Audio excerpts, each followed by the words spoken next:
necesito papeles y necesito datos, porque hay datos que quiero aportar y uno no se puede acordar de todas las cosas. Y sobre todo porque es un tema muy interesante, es un tema en el que hay muchas ideas hechas, es un tema en el que la sociedad tiene, digamos que la historia oficial o la ciencia oficial tiene una mentalidad hecha. Cuando a alguien le dices que vas a hablar de Atlántida, enseguida te mira así como algo extraño. No podemos concebir de que en otra época antigua había culturas que tenían un conocimiento quizá más elevado, o si no más elevado, similar al que nosotros conocemos. Vemos que pueblos como los etruscos o los egipcios tenían conocimientos como para hacer construcciones que a nosotros nos cuestan hacer. Cuando digo nos cuestan hacer, pues no es una broma, es decir, lo que recubría la Gran Pirámide, ese tipo de placas que cubrían la Gran Pirámide estaban tan ajustadas que no cabía ni un cuchillo, y que nosotros no podemos hacer ese tipo de superficies tan pulimentadas como ellos hacían, ¿no? Y el alinear, pues por ejemplo, 3 pirámides, alinearlas en la distancia que tienen de una a otra e irse ni siquiera un grado de diferencia, sino solo 5 segundos de diferencia, ¿no? Un grado, no, 5 minutos de diferencia de ese 5 segundos, perdón, lo digo bien, de esa alineación de las pirámides. Las culturas como los etruscos, como los sumerios, perdón, que tenían un conocimiento astronómico increíble, que hablaban ya de los planetas que nosotros descubrimos mucho más tarde, Neptuno, Urano, Plutón, etcétera, ¿no? Es decir, encontrarse con culturas antiguas que tenían un conocimiento que nosotros hemos ido encontrando con los años, nos debería hacer pensar en plan humilde que nosotros sabemos muchas cosas, pero que en otro tiempo sabían otras, y otras de otro estilo y de otro nivel.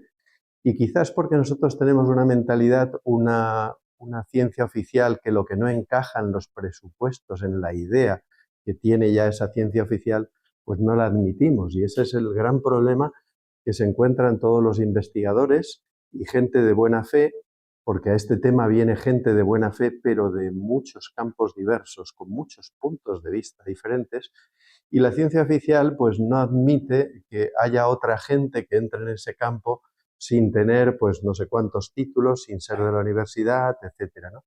Y este tema, como decía ayer José Orihuela, pues es un tema muy variado, muy interdisciplinar. Vienen muy bien estos congresos o jornadas, etcétera, para empezar a conocer lo que es la Atlántida, y vienen muy bien porque hay que poner en común lo que han aprendido pues, escritores, investigadores, historiadores, geólogos, antropólogos, etcétera, ¿no? Cartógrafos, gente que estudia los cambios del clima, gente que estudia la evolución de la población, para darnos cuenta que cuando nos vamos hacia 12.000 años atrás la población casi era nula, o sea que justo ahí ha habido un crack donde hasta la población se diezmó, desapareció, y luego empiezan a aparecer 20 millones, 40 millones, 60 millones, 100 millones. Y esas mismas pruebas las aporta alguien que no es catedrático de historia, o que no es catedrático de geología, está trabajando en otras cosas, o conoce de informática y puede trabajar con las grandes bases de datos que hoy en día hay para conocer todo esto. Entonces, esto hace que este tema sea especialmente problemático. Y a pesar de que en el Año Geofísico Internacional, según tengo entendido, pues ya se dijo, se demostró, en el año 57-58 se juntaron 30.000 científicos de 66 países, un año trabajando sobre el tema de Antártida, sobre el tema de la geología, los fondos marinos, etc. Y se dijo que se dio por probado que existía un continente atlántico. Se dio por probado, admitido en el Año Geofísico Internacional. Eso no lo queremos escuchar tampoco. Y se dio por probado lo único que no se podía demostrar, que era un continente habitado. Pero cabe preguntarse, ¿qué continente hoy en día no está habitado? Ni siquiera Groenlandia, ni siquiera Antártida, etcétera, de un modo u otro, más masivo o menos. Entonces hay presupuestos que tiene la ciencia oficial que habrá que darnos cuenta de que, bueno, habrá que revisar, ¿no? Pasa, por ejemplo, con los textos de Homero, que parecían que eran textos muy bonitos, muy atractivos, muy poéticos, hasta que Schliemann empieza a utilizar ese texto y se da cuenta que Troya existe y descubre Troya, y no una, sino 9 Troyas, una encima de otra, ¿no? Entonces resulta que nosotros tenemos unas ideas de lo que deben ser las cosas, unas ideas hechas, pero debemos tener cuidado de que no nos pille demasiado por la solapa la mentalidad materialista o la mentalidad de que lo que yo no puedo tocar no existe. Eso ya le pasó a Santo Tomás, pero lo venimos arrastrando de mucho tiempo atrás. De ahí que, bueno, vamos a meternos en el tema de la Atlántida. ¿Dónde puede estar el tema de la Atlántida? Este no es el tema que me traía hoy aquí, porque el tema dice pruebas científicas de la existencia de la Atlántida. Pero bueno, sabemos que muchas veces se ha considerado que podría estar en alguna isla, digamos, enfrente, cercana a las columnas de Hércules. Esto parte de la idea de Platón de que estaría esta isla pues, frente a las columnas de Hércules. No dice en las columnas de Hércules. En otro pasaje dice en la zona adentro de las columnas de Hércules o enfrente. Luego hay gente que la ha buscado lógicamente frente a las columnas de Hércules en esas islas sumergidas que están frente al Cabo Espartel, etcétera, ese rosario de islas que nos decía también Ana, que ahí puede empezar la Atlántida precisamente frente a la bahía de Cádiz. Se identifica a veces con Tartesos, como es el caso, pues nos decía Pepe Orihuela o nos decía otros autores como Georgios Díaz Montejano, también trata de encontrar la similitud con Tartesos, en las marismas de Hinojos, en Huelva, como es el caso de Rainer Kuhne, y entonces nos vamos a encontrar que cada cual, ayer decían muy gráficamente que cada cual quiere encontrar a Atlántida en el patio de su casa, ¿no? Es decir, todos los que son de tal país piensan que Atlántida está en su país, ¿no? Fijaros la importancia que tiene este tema para que se hayan escrito más de 20.000 libros y que sea uno de los enigmas o temas más impactantes. De manera que esto está en nuestro imaginario colectivo, que eso debió existir, porque ya se dice tanto, se ha escrito tanto, han hablado tanto de ello, que debe estar. De ahí que hay gente que la ha buscado pues, a raíz de todos la erupción volcánica del Tera en Creta, pues la ha buscado en Creta, en Santorini, etc., ¿no?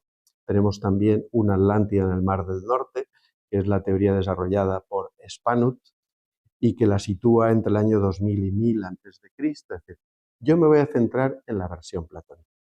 La versión platónica no dice que pueda existir algo en el año 1000 o 2000, a no ser que sean los coletazos de una civilización o una cultura que murió para Platón en el 9500 a.C.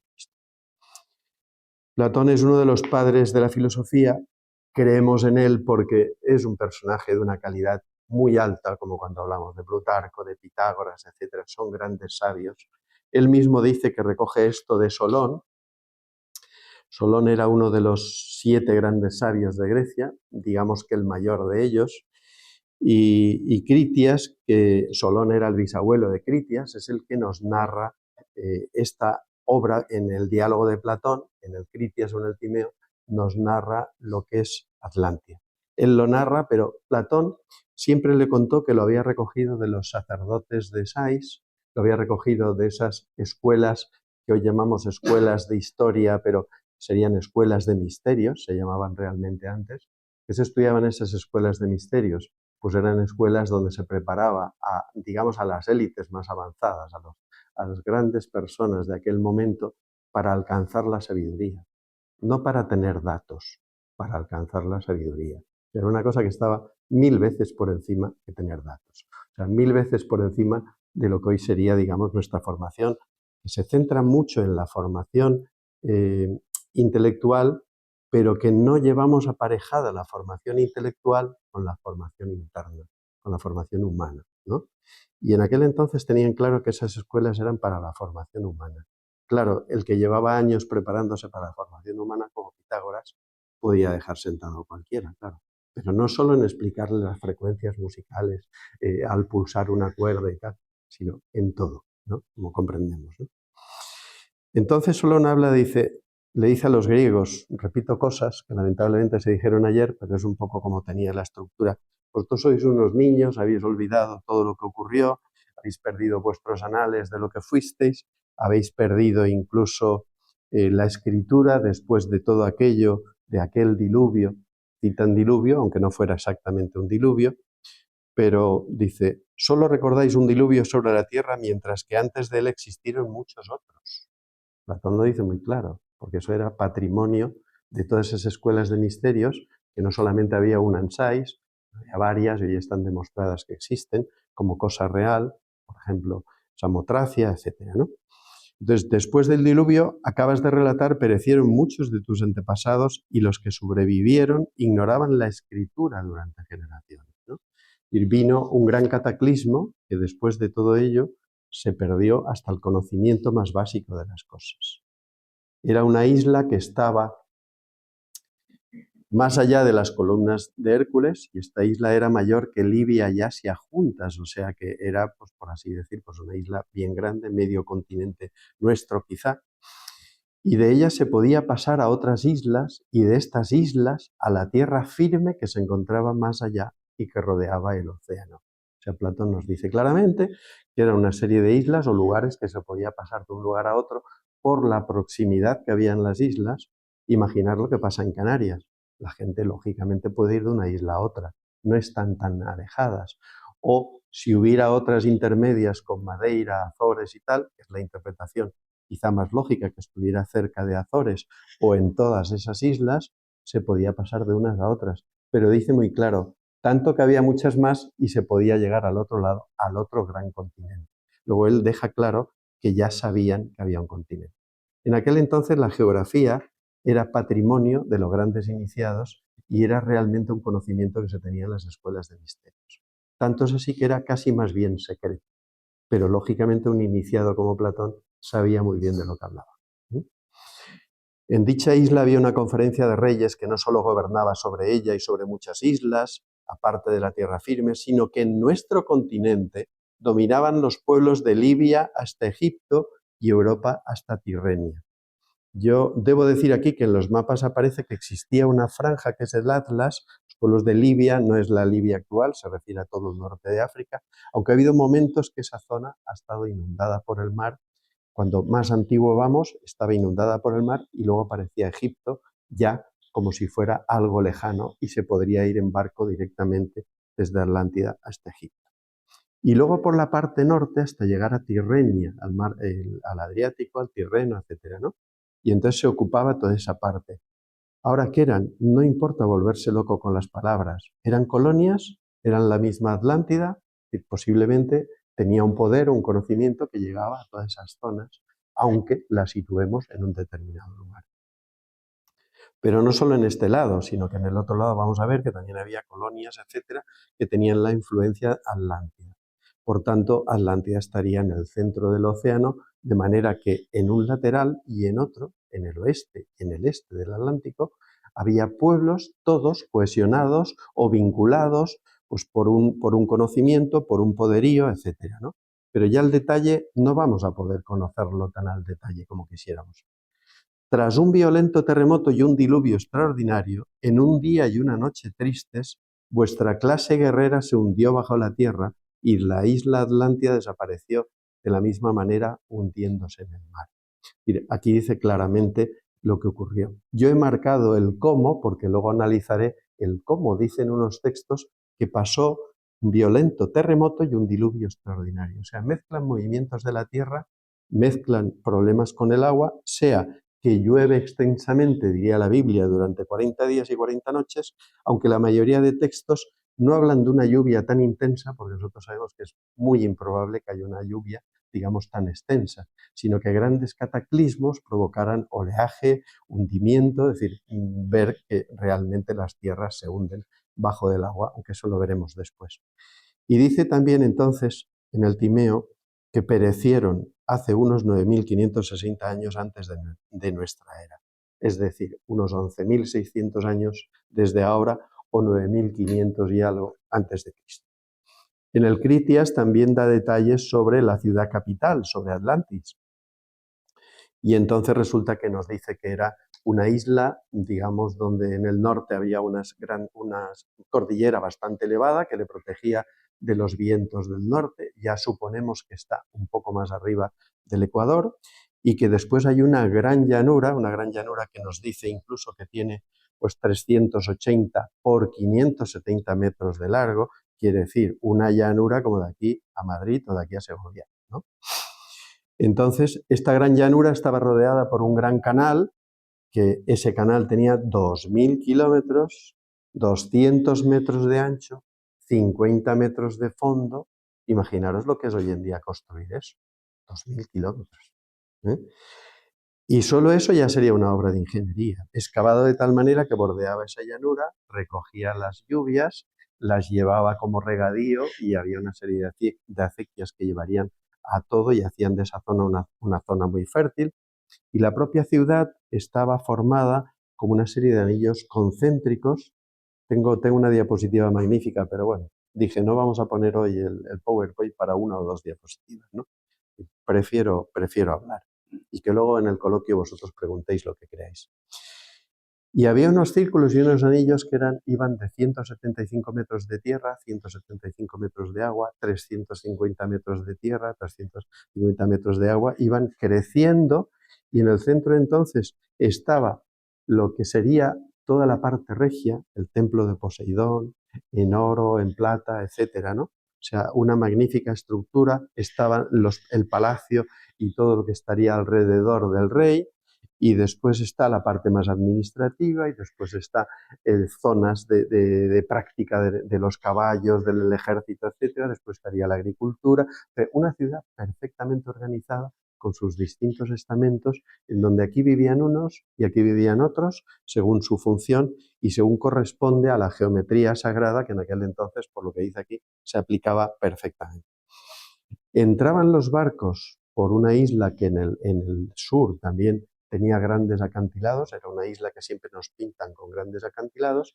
Entraban los barcos por uno de estos canales, justo hasta el centro de la ciudad, y como había un incremento, digamos, de altura, pues iban pasándolos con esclusas de un lugar a otro, como vemos hoy en el Istmo de Panamá.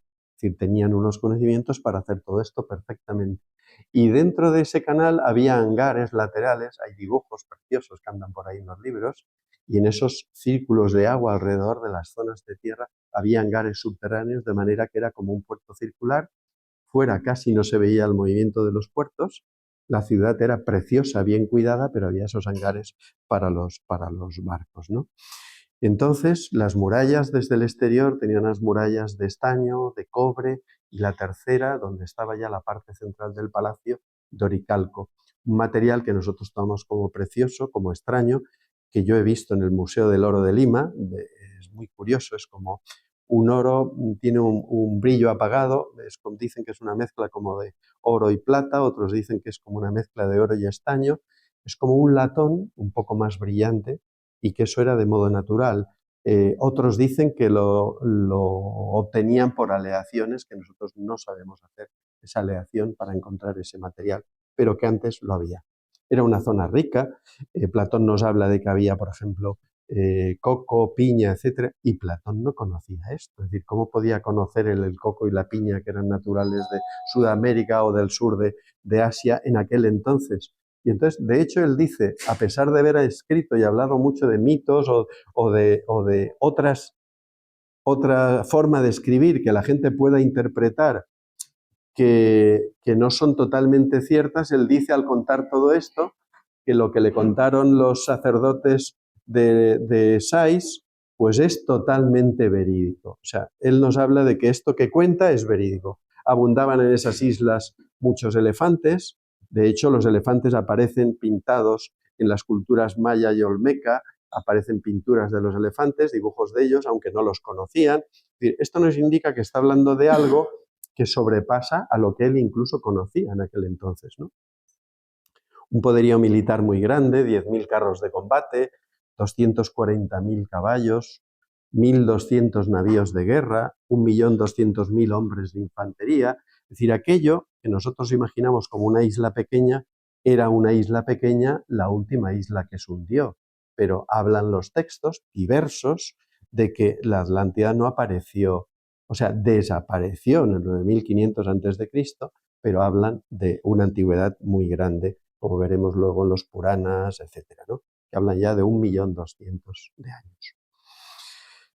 Dice Platón que en su inicio esta cultura, toda esta forma de ver la vida también, o sea, esta humanidad, eran bondadosos, eran muy nobles, eran muy honestos, compartían todo, vivían todo en común, tenían los reyes sabios y coherentes, y por tanto había una sociedad muy perfecta. Lo extraño es que con el tiempo degeneró. Por los conocimientos que tenían, digamos, se hicieron orgullosos, vanidosos, creían que tenían respuestas para todo, que podían manejar el mundo, que podían arreglarlo todo, y se fue pervirtiendo. No diré más, porque creo que nos va a hablar bien de esto el siguiente ponente, el ponente imponente, diría yo. Entonces, lo va a dejar esto más claro. Y yo me voy a ceñir a la parte, ahora vamos a entrar en la parte de las pruebas científicas. Viendo que una raza memorable había caído en un triste estado, ¿m? Y se alzaba contra toda Europa y Asia, se dice así, y los hombres animados de un espíritu guerrero se hundieron en la tierra y la isla de Atlántida desapareció del mismo modo, engullida por las aguas. Es decir, que lo que antes era muy brillante se fue tornando en otra cosa y pereció. Y por eso muchas veces se dice que Zeus quiso aplicarles un castigo. Claro, no podemos imaginar ahí un dios echando dardos sobre aquello para que desapareciera. Pero es como decir que su propia relación con la naturaleza y los medios y las cosas, pues fue logrando que aquello que era magnífico, pues les llevó a la propia destrucción. Mucha gente piensa que este relato de Platón pues es pura literatura, pero posiblemente nosotros hayamos perdido mucho más y hemos perdido, por ejemplo, el texto original de Solón, que existía y se llamaba Atlántico, porque se han destruido pues, las bibliotecas de Alejandría, de Pérgamo, etcétera, y no tenemos muchos de los textos originales que seguramente estaban. Homero también nos habla, Crantor nos dice que era discípulo de Platón, que había incluso acompañado a Platón a Sais y que habían visto la realidad de lo que estaban explicando estos sacerdotes y que estaban como escritos en jeroglíficos, ¿no? Y después otros personajes, pues como Herodoto, citan lo mismo, citan la veracidad de estos textos. Y Homero, por ejemplo, nos habla de la Ilíada y de la Odisea. La Ilíada, como sabéis, narra la destrucción de Troya, que dura 10 años, y la Odisea es el viaje que hace Odiseo, Ulises, durante 10 años más para volver a Ítaca. Claro, todo esto hay que darse cuenta que también es muy simbólico. Es decir, aquí está escrito algo que tiene visos de historia, como pasó con Schliemann cuando siguió a rajatabla lo que decía Homero y encontró Troya, pero también nos damos cuenta que los antiguos, y eso se hace hoy en la literatura actual, no hace falta ir a los antiguos, yo doy clases de escritura y siempre digo a la gente que los textos tienen al menos un 2 por 1. En cada texto hay que ver lo que tú ves es una cosa y lo que no ves es otro texto, pero hay autores tan magníficos que no solo te escriben 2 o 3 cosas, sino que un texto tiene 10 interpretaciones, ¿no? Entonces, Homero, especialista en esto, también nos habla de ese viaje de Ulises, que como decía Pepe Orihuela, no podía ser solo por el Mediterráneo, porque, por ejemplo, dicen, y el viento del norte entonces empujaba la nave, y si el viento del norte empuja la nave, pues evidentemente desde Troya, que está en el estrecho de Dardanelos hasta Egipto, pues nada, en 2 días más o 3 están en Egipto. Es decir, que no hay que estudiar mucho para decir que 10 años estuvo vagando por el Mediterráneo, luego no vagó por el Mediterráneo.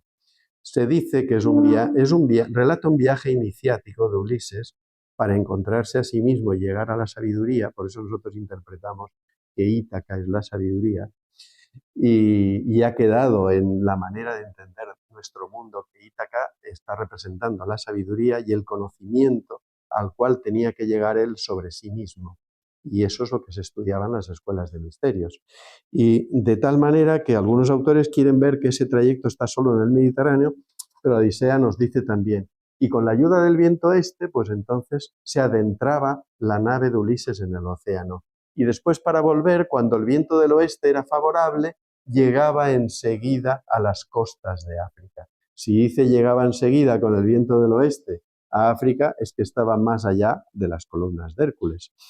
También nos dice que entonces Odiseo llegó a la isla Esqueria, la isla de los Feacios, y además, según lo cuenta Homero, está haciendo la misma interpretación que hace Platón, ¿no? Y entonces está diciéndonos pues que era todo como una llanura, unas montañas, unas murallas de distintos metales, o sea, está casi contando lo mismo que se cuenta de la Atlántida y en este caso el rey Alcino. Y cuando al final vuelve hacia Ítaca, pues Alcíneo le dice incluso, coge estas naves, no te va a hacer falta saber cómo llegar porque estas naves llegan a su sitio sin piloto. O sea, tendrían una forma de GPS, una forma de dirigirse, sin piloto podían llevar a alguien programándolo al lugar donde tendrían que ir. Quizá es lo que hablan muchas culturas, muchos pueblos ribereños, del conocimiento técnico que tenía aquella civilización. También cuando se encuentra Calipso, pues Calipso lo retiene, la ninfa Calipso lo retiene allí 6 años y al final lo deja partir y le dice, tienes que partir de manera que navegues siempre teniendo la estrella polar a tu izquierda. O sea, iba de oeste a este teniendo la estrella polar a la izquierda. Y todo ello nos indica que es un viaje al supuestamente el jardín de las Hespérides, donde se encontrarían esos árboles con manzanas doradas que darían la inmortalidad, similar a lo del mito de Adán y Eva. Entonces, esto tendríamos casi que hablar 1 hora para hablar de todo esto, pero quédense ahí con la idea de que hay algo más, porque Homero no daba puntada sin hilo. Cabe preguntarse, ¿y cómo podían hacer esos viajes tan inmensos, tan maravillosos, por mitad del océano con el conocimiento que tendrían en aquel entonces? Estamos hablando de que Troya, la guerra de Troya tuvo lugar entre el 1194 y 1184 a.C., aunque los textos más esotéricos le añaden unos 5.000 años arriba, más atrás todavía. Según nos demuestra Pedro Olaya es alguien que conoce de Grecia lo que no está escrito, es un catedrático español, pero que da clases en Atenas de hace mucho tiempo y es el mejor investigador de Grecia, creo yo. Palabras de Egeo, que es un libro que ha salido hace muy poco, pues nos habla de que ya los micénicos o los minoicos viajaban a lo que nosotros llamamos América hoy en día con total naturalidad, ¿no? Cuenta de que en aquellos entonces, hace ya unos 3500, en la época de Hércules, pues viajaban, por ejemplo, a la isla de Crono. La isla de Crono o Saturno la sitúa Pedro Olaya y cita a todos los investigadores y todos los textos, enfrente de la salida, por así decir, desembocadura del río San Lorenzo, enfrente de la península de Terranova, ¿no? Y aunque Crono se pueda interpretar como toda la tierra de América, pero habla de que es una isla y está en ese lugar. Y además añade que después de todo esto eran viajes rituales que ya Plutarco en su época también los está citando, porque Plutarco los llega a conocer, aunque son muy antiguos, y cada 30 años los griegos hacían un viaje ritual a Crono. Y hay restos comerciales de objetos minoicos, micénicos, etcétera, en aquella época, hachas de doble filo, recubiertas con zinc, etcétera, que se han encontrado en esa desembocadura del río San Lorenzo. Herodoto también nos habla de que era una colonia atlántida, es decir, había una colonia atlántida situada en Tartesos. Tartesos la toma como una colonia atlante, pero no quiere decir esto tampoco que sea de segundo nivel con respecto a la Atlántida, y que pudiéramos decir, como a veces se piensa, de que Atlántida puede ser también Tartesos, pero dice que es una colonia de Atlántida, lo cual no quiere decir que no sea todo uno y que eso sea Atlántida también. Y habla de los atlantes, etc. Teopompo, un historiador griego del siglo IV, nos habla de un gran continente en mitad del océano y que contenía 2 tribus que estaban siempre en discordia. Es como aquello que dice Platón. Una mitad era gente buena y una mitad era gente turbia, oscura, y siempre había discordias. Dice, pero esto solo, dice Teopompo, no solo lo decía Platón, sino que lo decían los sacerdotes de Frigia y de Asia Menor. O sea, no solo los de Sais, sino que otros pueblos ya hablaban de la Atlántida. Proclo, al cual tendríamos que considerar casi como un iniciado, alguien importante, ya nos indica que la Atlántida estaba formada por 7 grandes islas, como dicen después también los Puranas de la India. O sea que en esto coinciden. Dice, pero Proclo decía, no es un castigo kármico lo que les ocurrió, sino que también hay una serie de cataclismos periódicos que van viniendo de cuando en cuando y hay que pensar que esto puede suceder y sucede más de una vez. Ayer estaba mirando yo, para que os hagáis la idea, pues venía mirando los cambios del polo norte magnético, qué pasaría, qué no, si esto es habitual, cada cuánto ocurre, y uno abre internet y dice, Bueno, esto ocurre naturalmente cada 300.000 años. Lo que pasa es que nosotros no queremos saber que ocurre nada nunca. No queremos saber que va a venir nada. Pero es que Internet te dice, no te preocupes, esto ocurre cada 300.000 años. Pueden venir cambios climáticos fuertes, otros dicen que no, y pueden venir pues, distorsiones del clima, de las lluvias, huracanes, etc. Y aunque en general a veces no pase nada, dice, y ya hace 780.000 años que no ha venido ninguna inversión del campo magnético. Pero ¿qué ocurre? Es decir, claro, lo que pasa es que nosotros no asumimos que hasta la propia ciencia nuestra nos dice que los cataclismos periódicos existen y que cambian cosas periódicamente, pero nosotros queremos vivir en paz y tranquilos. Claro, los atlantes yo creo que también querían vivir en paz y tranquilos, pero las cosas a veces son como son. Pero es muy curioso que Proclo diga, no tiene que pensar uno que siempre es un Zeus que envía esas flechas para dañar a nadie, ¿no? Sino que, ni que sea un castigo kármico, sino que periódicamente ocurren estas cosas. Arnovio el africano, cristiano, como muy bien decía Pepe Orihuela, decía, ¿acaso fuimos nosotros culpables de que hace 10.000 años escaparan una gran cantidad de hombres de la isla llamada Atlántida o Neptuno y arruinaran y eliminaran a innumerables tribus? Claro, como culpaban a los cristianos de muchas cosas, él dice, ¿acaso tenemos nosotros la culpa también del hundimiento de tal? Y al mismo tiempo nos está dando la fecha. Hace 10.000 años, etcétera, como que ellos hablaban tan natural de todo esto. Bueno, habría que extenderse Hesíodo, Diodoro Sículo, Apolodoro, Tertuliano, Filón el Judío, Donnelly, etc. Athanasius Kirchner, ¿no? Kirchner no, Kirchner. Kirchner son los políticos de Argentina. ¿eh? Entonces, hay muchos autores que podríamos traer. Bueno, yo voy a pasar alguna cita de alguna cultura clásica antigua, pero solo aquellas que nos permiten ubicar que en general estaban en el Atlántico. O sea, hay pueblos ribereños que uno nos van a decir, los que vivían en América van a decir que sus fundadores, sus dioses, etcétera, provenían de islas o de zonas del este y que hubo un gran cataclismo también al este, etcétera. Y los que están en la zona, digamos, africana van a decir, es que nuestros pobladores, nuestros antecesores venían de el otro lado y el cataclismo que hubo y van a relacionar, con lo cual podemos darnos cuenta que están hablando del centro del Atlántico.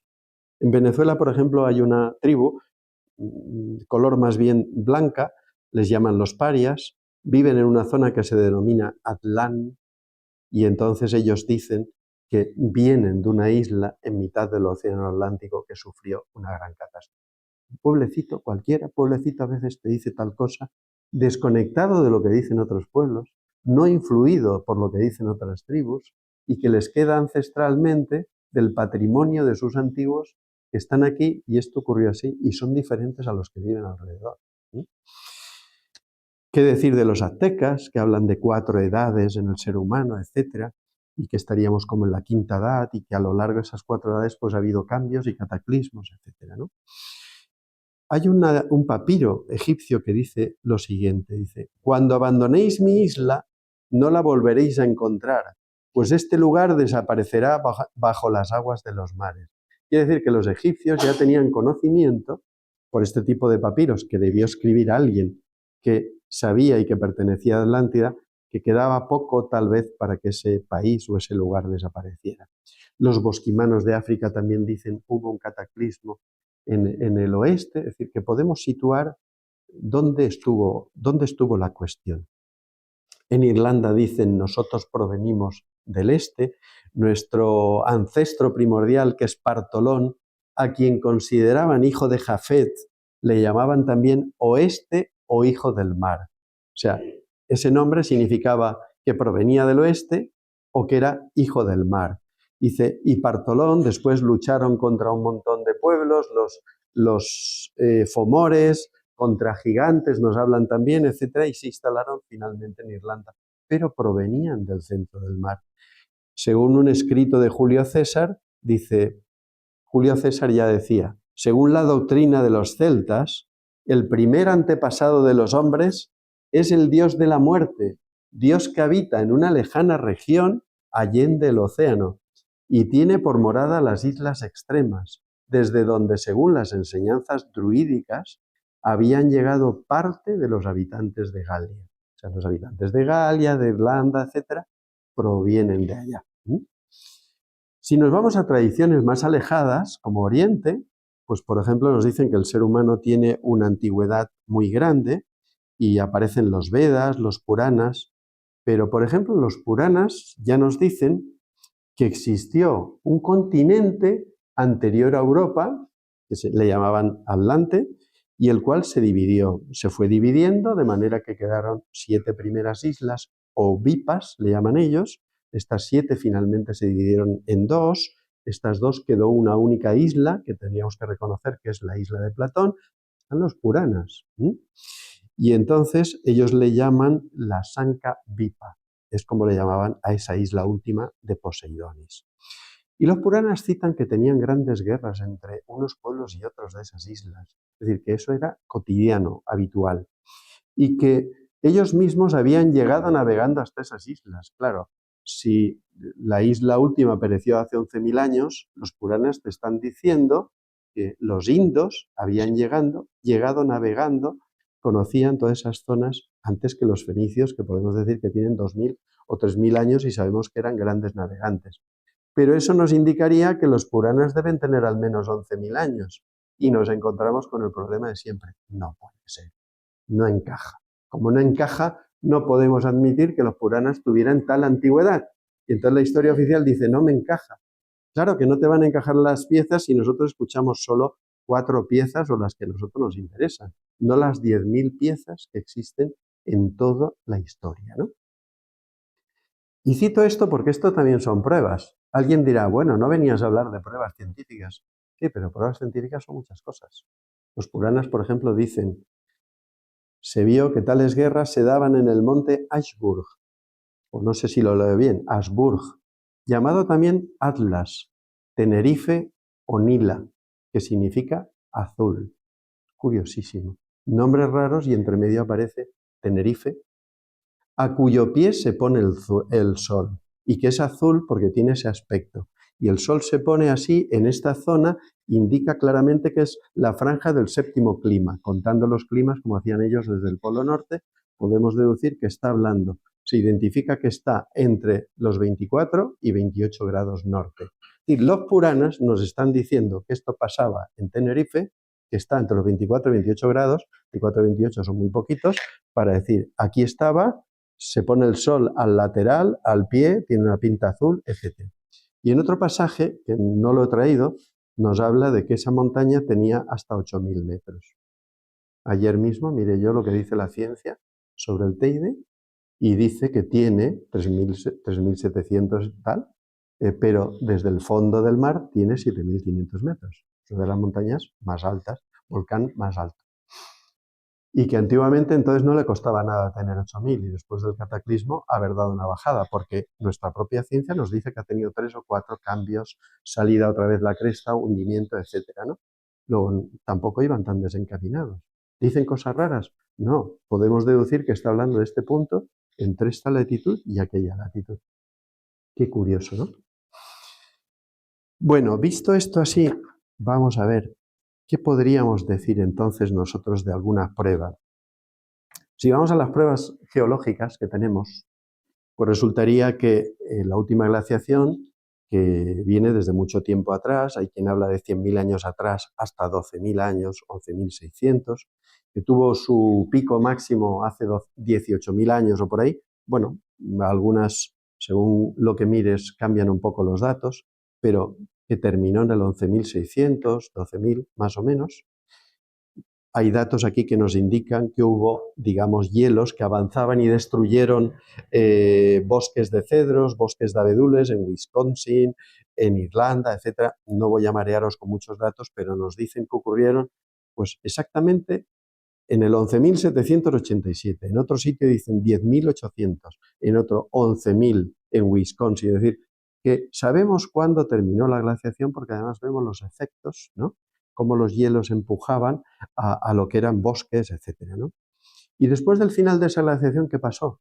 Pues entre los 12.000 o 10.000 años atrás, pues hubo entonces un gran deshielo, llegaron a subir los mares hasta 130 metros, se dice en algún lugar, o quizá más, Y después, al descender los hielos, que también tienen un efecto albedo, o sea, que también reflejan los rayos del sol, al descender ese reflejo de los rayos del sol, eh, se empieza a producir un mayor deshielo, cambia, digamos, la mezcla de las aguas, entonces viene, digamos, un nivel mayor de las aguas, mayor cantidad de insolación, mayor evaporación.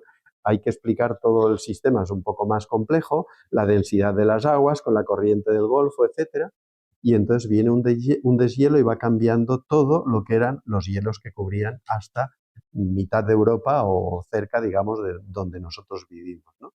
Hasta los 50 grados de latitud norte en Europa y los 40 grados en América. Entonces, todo ello hace que aumenten las lluvias después de forma muy grande, generalizada, en toda esa parte del planeta, aunque se habla en muchos sitios y por eso se habla de un diluvio. Pero todo esto que podemos explicar en los mecanismos del deshielo o si después aumenta el nivel de las aguas, entonces eso se evapora más vapor, llueve más, etcétera, tiene un factor muy importante. ¿Qué provocó que se diera ese cambio tan importante? Hay quien dice que ese cambio ocurrió porque la corriente del Golfo, que es cálida, no llegaba a la parte congelada y entonces ahí había un continente que era Atlante que paraba las aguas y cuando desapareció ese continente, es una interpretación, las aguas cálidas del Golfo llegaron hacia arriba y por eso la temperatura del norte de Europa es mayor ahora que enfrente en Norteamérica y entonces digamos que se deshicieron los hielos, pero eso no nos explica tan fácilmente que hubo un gran cataclismo, una inundación que llegó a hacer desaparecer un continente. Como mucho pudieron elevarse las aguas y como mucho cambió mucho el clima, pero no es tan fácil explicar un gran cataclismo. La cueva del castillo, digamos, de arte rupestre, es impresionante, en Cantabria, en Puente Viesgo, pues está muy alta, está a 190 metros y siempre te explican los guíos que el agua llegaba aquí, a lo mejor a 30 metros más abajo. Es decir, que el agua llegaba bastante hacia arriba y eso que es un lugar que está a 17 kilómetros de la costa. Lo tenemos aquí y podemos ver, claro, habían buscado una cueva accesible al río, al agua, pero que eso ahora ya estaba muy lejos. Y nos encontramos además con pruebas que se hacen de los sedimentos de magnesio, etcétera, que evidentemente la glaciación terminó sobre esa época. Pero nos encontramos también con datos que nos dicen que en la fosa atlántica también disminuyó la precipitación de níquel y entonces a grandes profundidades en el fondo del Atlántico también ha habido un cambio que nos indica que todo esto, que provenía de un río caudaloso, que debía estar esto elevado y estar en una tierra firme, en mitad del Atlántico, cerca de las Azores, como decía Ana Díaz, pues resulta que ha cambiado la precipitación de níquel y se puede saber que ahí había un gran río que ya no está. Luego esas tierras estaban emergidas. También cuando vamos al estudio de las lavas, como la taquilita que está en el fondo de los mares de Azores, resulta que si se hubiera formado en el fondo del océano, hubiera cristalizado al salir de una manera cristalina sometida a grandes presiones. Pero resulta que esta está cristalizada de una manera amorfa, sin orden, ¿no? Y esto nos indica que ha cristalizado, se ha formado arriba y poco tiempo, porque enseguida, en vez de ser erosionada y tal, se ha hundido y ha quedado tal como estaba. O sea, una lava recién surgida en la superficie que ahora está a 3.500 metros de profundidad, ¿no? Y esto, si se analizan las grandes extensiones de lava de toda esa zona, se ven que todas están más o menos, que se pueden datar de unos 12.000 años, porque además a los 15.000 años ya no podríamos datarlas bien porque la lava se descompone más o menos hacia los 15.000 años. Luego podemos descubrir que hay erupciones y fondos volcánicos en toda esa zona que han sido erupciones en la superficie, pero hoy están en el fondo del mar.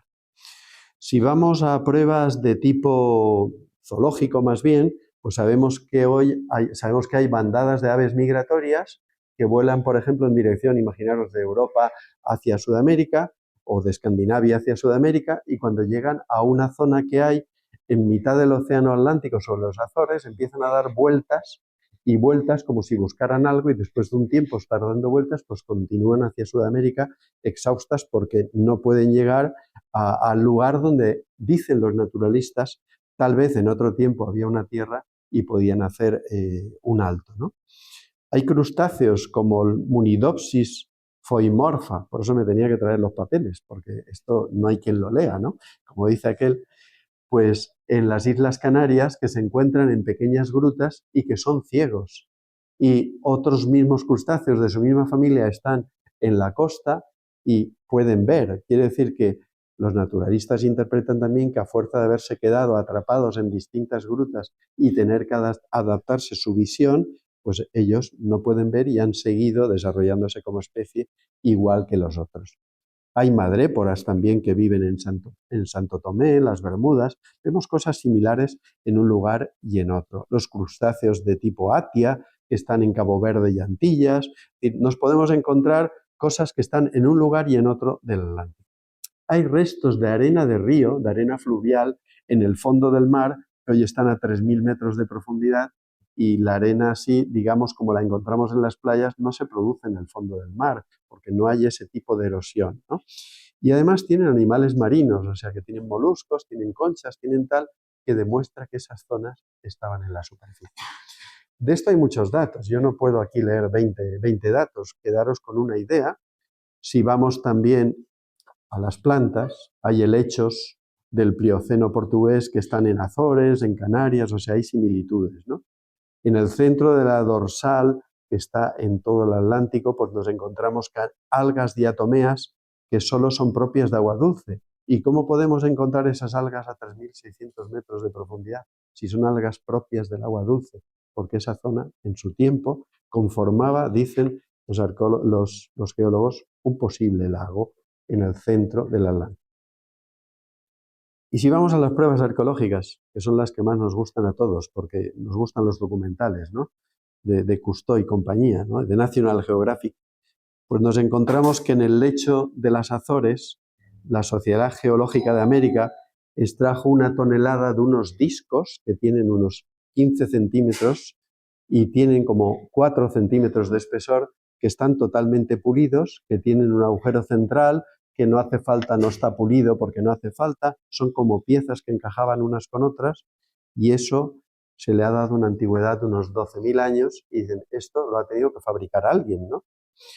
También en 1980 apareció una noticia y decía que en el monte Anterio, situado a unas 80 millas al noroeste de las Azores, pues se encontró una zona con pavimentos, con enlosados, con pequeños discos de este estilo que debían conformar las bases de las columnas, y eso aparece en un periódico en 1980 con todos los detalles, una foto así mala, blanco y negro y no aparece nunca más.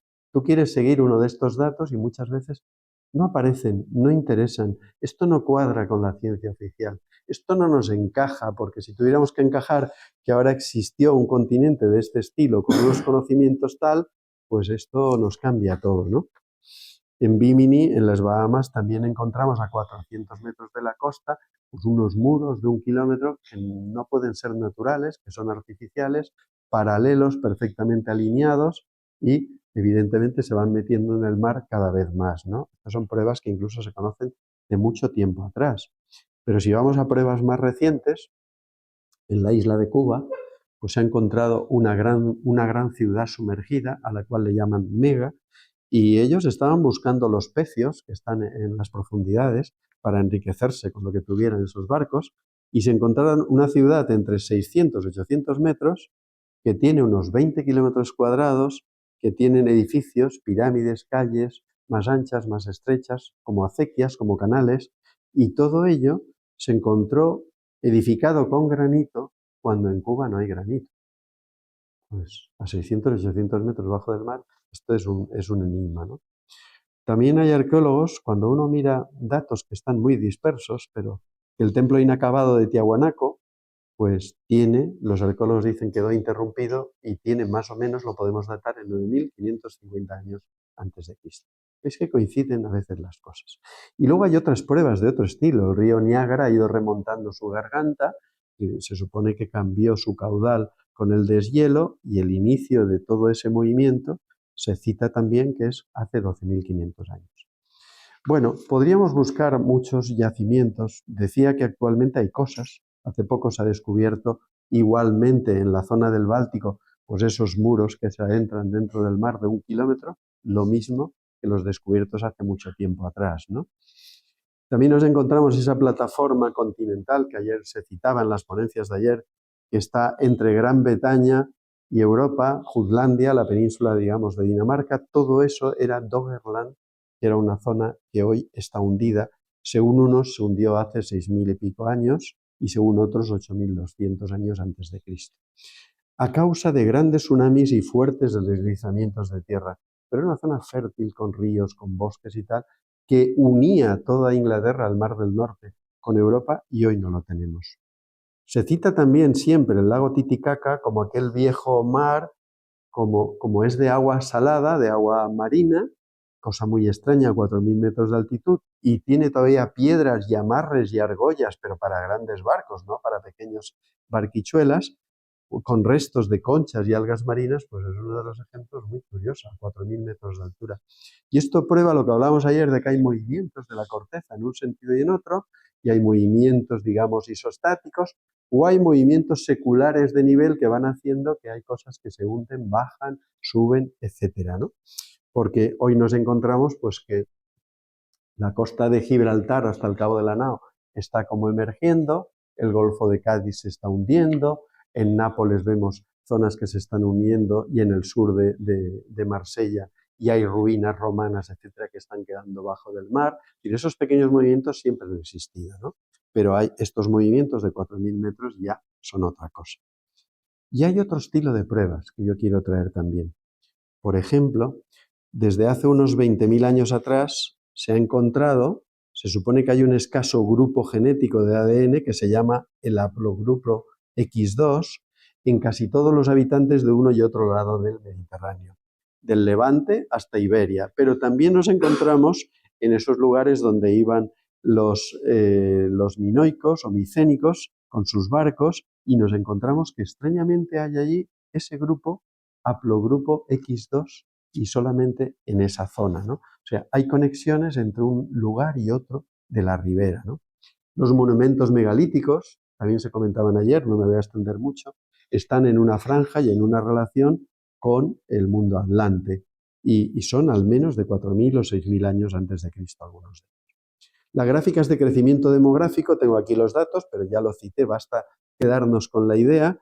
Si hace 2.000 años ya somos, ¿cuántos? 7.000 millones de habitantes, ¿no? Me parece que son, no hemos llegado, creo, a 8.000, pero 7.000. Hace 2.000 años, pues eran 250 millones. La población mundial. En el 4.800, 20 millones. En el 5.000 antes de Cristo, 10. En el 6.000, 5. Y bajando, como dice aquel. Y en el 10.000 se supone que había como un punto cero, un punto de muy poca población. Luego nos indica que algo pasó. En el mapa de Piri-Reis, que es otro tipo de pruebas indirectas, también nos encontramos de que en el centro del mapa Piri-Reis, de extraña antigüedad y que no sabemos de dónde procede, y Piri-Reis dice que lo encontró de datos de un marinero de Colón, que Colón lo encontró a su vez de mapas antiguos de la época de Alejandro Magno, que hubieran podido estar conservados en la biblioteca de Alejandría, pero no están, no los tenemos. Pues hablan de algo perfectamente exacto, muy bien medida la latitud, cosa que era muy difícil. Aparecen 2 islas centrales en el Atlántico, extraño. Aparecen los Andes que no estaban descubiertos. Aparece la unión del sur de América del Sur con el continente de Antártida y que todavía estaba sin hielos, luego es muy antiguo. Y yo, mirando además lo que dice la ciencia sobre esto, pues esa zona no ha estado libre de hielos sino hace 24 millones de años atrás. Con lo cual, ¿quién dibujó eso hace tanto tiempo atrás? Yo no digo que tengamos las explicaciones, pero que las cosas curiosas son. Y nos tienen que hacer pensar que hay muchas más cosas que no conocemos y admitir a veces que no conocemos. ¿Por qué los hielos en un lugar llegan a la latitud 50 en Europa y en América llegan solo a la latitud 40, etcétera? Y cuando miran los casquetes polares están como inclinados hacia América. Pudo haber estado más inclinado, como dicen algunos autores, hasta 20 grados más el eje de la Tierra. Pudo haber tenido una pequeña inclinación que cambiara mucho la climatología y que con algún posible cambio brusco diera lugar a un cataclismo. Puede ser. Es decir, son cosas que nos parecen extrañas, pero estas cosas extrañas han ocurrido, como que el Sáhara era un mar, que el Mediterráneo era tierra firme muchos millones de años atrás, hasta que se creó esa catarata tan inmensa que dicen, ¿no? Que saltando el estrecho empezó a llenarse toda la fosa del Mediterráneo. ¿Imagináis el Mediterráneo todo seco y un buen día esa catarata de mar saltando el estrecho y rellenando todo el Mediterráneo? Millones y millones y millones de metros cúbicos. Bueno, visto esto así, uno dice, ¿qué ha pasado entonces con Atlántida? El final de la Atlántida, pues tuvo que coincidir con la glaciación, pero yo me pregunto, ¿fue la glaciación la que provocó esto? ¿Fue el hecho de que se desapareciera la Atlántida antes, como se dice, que propició que la corriente fuera hacia el norte y entonces cambiara todo? ¿Quién fue primero? Ese es el problema. Claro, si no recurrimos a ese cambio climático, que yo imagino que es más gradual y que no podemos decir que ocurrió en un día y una noche, ¿qué pasó? ¿No? Por eso digo, estaba más inclinado el eje de la Tierra, recibía una zona de hielos, de golpe recibió más cantidad de insolación y por tanto provocó un deshielo muy grande. Es decir, esto es un misterio. Y las culturas nos dicen lo siguiente. Platón mismo dice, voy a citar solo cómo dicen ellos que ocurrieron las cosas. Platón habla de temblores de tierra y cataclismos durante un día y una noche horribles, de tal manera que la isla Atlántida se abismó en el mar y desapareció. O sea, la isla desapareció en el mar. No es cuestión de llover mucho, ¿entendéis? Por eso quiero marcar. El Chilam Balam de los mayas de Yucatán nos dice, la tierra materna de los mayas fue engullida por el mar, mientras se producían terribles temblores y erupciones. Luego hay una mezcla de agua y una mezcla de fuego, hay una mezcla de movimiento terrestre y no solamente de la lluvia. Dice el Códice Maya de Dresde, uno de los 4 que existen actualmente, que se llama también el Códice de Madrid, el cielo se acercó a la tierra. Todo pereció en un día. Incluso las montañas desaparecieron bajo el agua. Fijaros, el cielo se acercó a la tierra. Incluso las montañas desaparecieron. Hay otros textos que citan lo mismo. Se llegó a parar el sol. El sol cambió su trayectoria, fue de adelante hacia atrás. O sea, hay muchos textos que nos hablan de que se descolocó, la visión del cielo se descolocó. Luego, por tanto, hubo, si no, un cambio del eje de la Tierra, un balanceo, ¿no? Porque hay momentos en que la Tierra puede entrar en un pequeño balanceo de peonza, pero normal y no ocurre nada. Pero que eso llegue a ocurrir fuertemente, pues es una cosa extraña. El Popol Vuh dice lo siguiente. Se oía en las alturas celestes el rugido de las llamas. La tierra tembló y los objetos se alzaron contra el hombre. Una lluvia de agua ibrea, cosa muy extraña, descendió sobre la tierra. Los árboles se balanceaban, la casa caía en pedazos, se derrumbaban las cavernas y el día se convirtió en noche cerrada. Luego, fijaros, una lluvia de agua y de brea. Quiere decir que se supone que si hay erupciones volcánicas, es como pasó con el Krakatoa, que las cenizas estuvieron dando vueltas a la Tierra durante muchísimo tiempo, esa mezcla de vapor de agua, cenizas y tal, podía ensombrecer el sol, hacer un cambio climático y entonces de verdad producirse la catástrofe, ¿no? Pero se oía en las alturas celestes el rugido de las llamas, ¿no? Claro, enseguida hay quien dice esto tiene que ser pues un meteorito que atraviesa la atmósfera y su propio ruido que provocaría un estallido y rompería la barrera del sonido, pues provocaría hasta sonido, ¿no? O grandes llamas. Pero bueno, yo creo que hay que recurrir a la visión de que tuvo que ser un meteorito siempre como la visión final, aunque eso no quiere decir que no pudiera ocurrir, porque hoy vemos cráteres relativamente marcados en la zona de tierra, pero es muy difícil ver un cráter bien marcado cuando ese meteorito o algo hubiera caído en el mar a gran profundidad, ¿no? Pero repito que no es la idea que yo diría, esto es lo que ocurrió, porque es quizá la menos probable, ¿no? De hecho, la Tierra alguna vez, en 1937, la Tierra evitó el choque con un planetoide por tan solo 5 horas y media. Parece ser que incluso puede haber algún pequeño movimiento donde la Tierra podía frenar su colisión con algo. Y uno dice, pero ¿cómo es posible si la Tierra es una roca que no es nada más que una roca? Bueno, en nuestra concepción es una roca, en la concepción clásica, antigua, siempre La Tierra, como todas las cosas, son seres vivos que tienen su capacidad de reacción, diríamos nosotros, sus mecanismos de defensa, aunque sean magnéticos, físicos, etcétera, ¿no? ¿Puede volcar el eje de la Tierra? Pues raramente puede volcar, pero alguna vez ocurre. Decían los clásicos que tenía unos periodos relativos a unos 26.000 años. Los celtas y los griegos hablaban de que podía haber grandes cataclismos forzados por una inclinación del eje de la Tierra cada veintitantos mil años.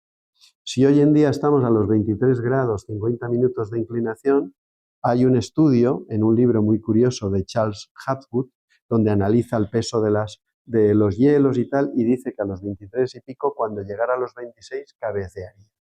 Ese cabeceo de la Tierra, dicen todas las culturas que es un cabeceo y que luego se recompone. Y lo dibujan perfectamente en sus trayectorias, y habréis visto esas trayectorias circulares, donde es como una peonza que gira así y luego gira en sentido contrario y se recompone. Y esos dibujos dicen que son los movimientos que el eje de la Tierra daría en un sentido, luego en el sentido contrario hasta que se vuelve a estabilizar. O sea, que quienes además dicen que esto puede ocurrir, no dicen que se descompondría la Tierra, sino que esto como mucho se recompone solo, pero en ese tiempo que dura eso hay un cambio de lo que vemos, del cielo, etcétera, ¿no?